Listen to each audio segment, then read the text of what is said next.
Existe um momento específico na história das adaptações de Stephen King onde a genialidade e a loucura absoluta se encontram. E eu não tô falando do final polêmico de O Nevoeiro ou da estranheza dos Sonâmbulos. Eu tô falando de uma história que tem a coragem ou a insanidade de sugerir que o palhaço Pennywise não morreu no final de It a Coisa. Imagina um filme que começa com um drama profundo sobre amizade e trauma e de repente se transforma numa guerra militar contra alienígenas que, bom, explodem em banheiros. O Apanhador de Sonhos é talvez o acidente de trem mais fascinante de Hollywood. Ele tem um elenco muito bom, um diretor lendário e uma trama que envolve parasitas intestinais e segredos mais sombrios da cidade de Derry. Por anos esse filme foi jogado na lixeira de piores adaptações. Mas se você olhar de perto e ignorar a bizarrice superficial e focar nos detalhes, você vai ver que ele é uma peça fundamental para entender o multiverso do Stephen King. E hoje a gente vai entrar nessa biblioteca dessas memórias, desviar os militares malucos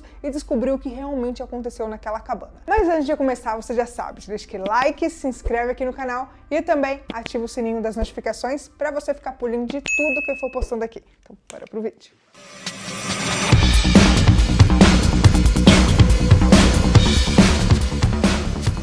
E aí pessoal, tudo bem com vocês? Se você não me conhece, acabou de chegar aqui no canal, bem-vindos, eu sou a Tayla Moitinho. Bom, hoje a gente vai dissecar O Apanhador de Sonhos, lançado lá em 2003.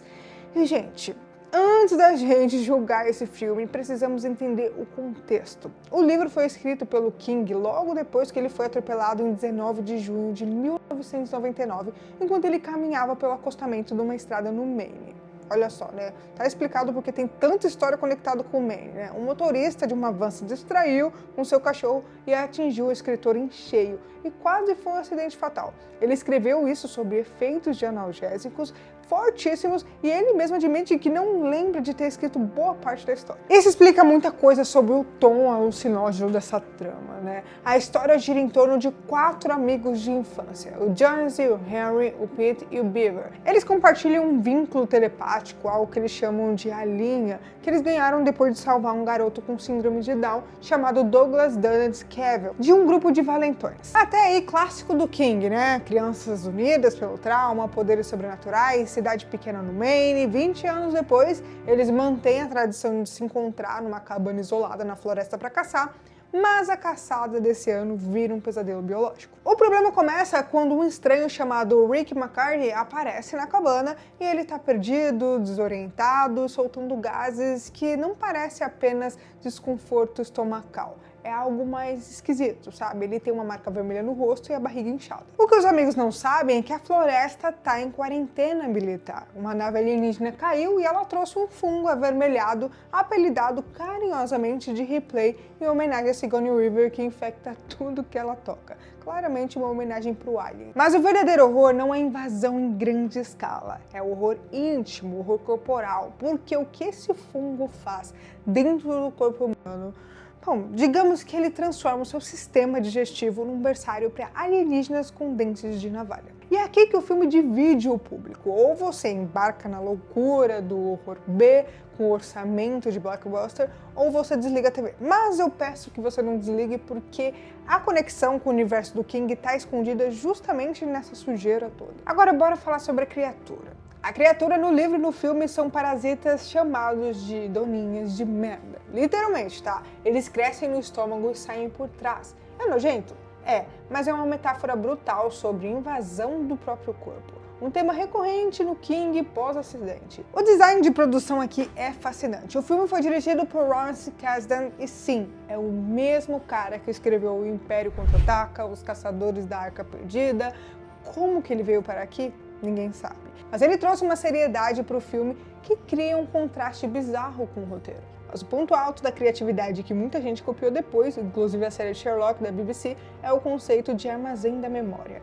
Quando o personagem Jonesy é possuído pelo alienígena principal, o Mr. Grey, a consciência dele não desaparece. Ela se refugia numa sala dentro da própria mente. Visualmente, isso é incrível. A gente vê o Jonesy humano preso numa sala cheia de caixas que representam as suas memórias, enquanto ele assiste através de uma janela o alienígena usando o seu corpo para matar os amigos e dirigir pela neve. Essa representação da possessão é muito mais interessante do que o clichê de olhos pretos e voz grossa.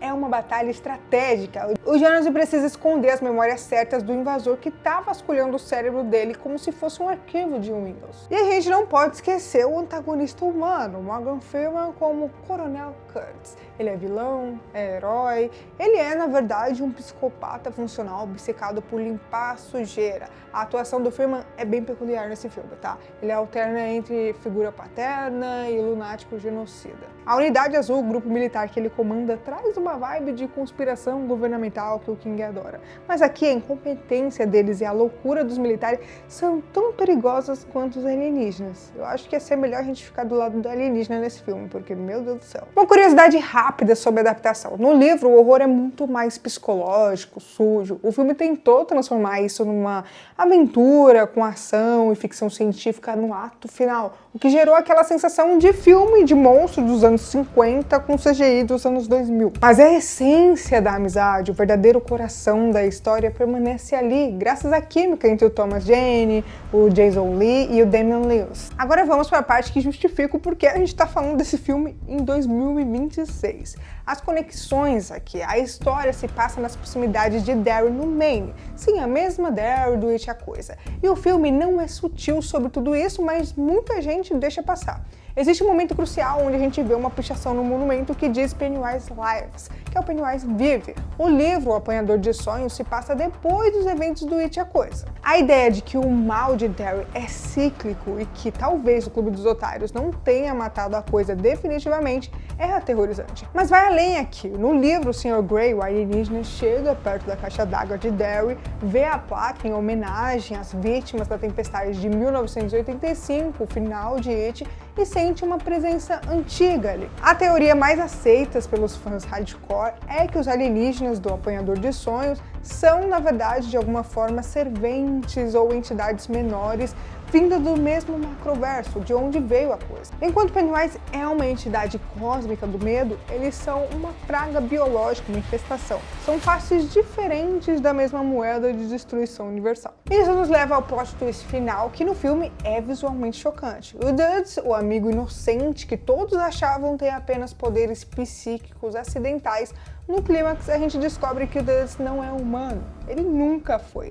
Ele também é um alienígena, mas de uma espécie diferente, enviado à Terra com o único propósito de ser o apanhador de sonhos, a armadilha para o Mr. Grey. Isso recontextualiza o filme todo. A amizade deles não foi um acaso, foi uma missão. Os 4 amigos foram recrutados, treinados e preparados a vida toda por ele para aquele momento específico na estação de tratamento de água. Ele sabia que o corpo humano dele, que sofria de leucemia no final, era apenas um casulo temporário.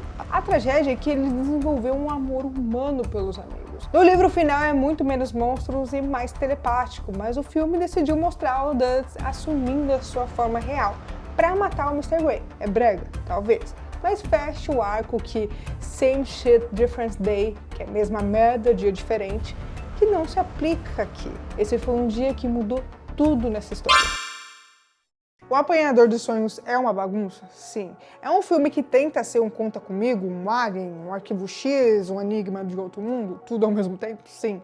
É uma bagunça ambiciosa e ele captura a sensação de paranoia. Stephen King sabe fazer isso, gente. Não tem como, ele sabe. É a ideia de que o perigo não vem só das estrelas, mas que pode estar crescendo dentro de você agora mesmo, depois daquele jantar suspeito. E acima de tudo, ele nos lembra que no universo do King, Derry é o centro do mal. Se você curte mergulhar nessas conexões obscuras de terror e quer entender o mapa completo do multiverso do Stephen King, vocês estão no lugar certo, porque eu amo, gente, analisar, falar sobre o filme, falar sobre a mitologia, eu gosto muito, gente. Então eu sempre vou estar me esforçando para trazer para vocês vídeos sobre o King e tudo mais. Mas me conta aqui nos comentários, você acha que o Mr. Grey venceria o Pennywise numa batalha mental ou o palhaço jantaria os alienígenas? Eu quero ver todas as teorias, tudo aqui nos comentários. E se você curtiu esse vídeo, já deixa aquele like, se inscreve aqui no canal e também ativa os sininhos das notificações para você não perder nada do que vem por aí. E olha, quer dar aquela força extra aqui pro canal? Vira membro, além de você ter um selo especial nos comentários e lives, o seu nome pode aparecer aqui nos próximos vídeos e você ainda assiste tudo em primeira mão. E não sai daí porque tem mais conteúdo insano esperando por você. É só clicar no vídeo e vai estar aparecendo aí na tela agora. Bom, por hoje é isso. Um grande abraço e até o próximo vídeo.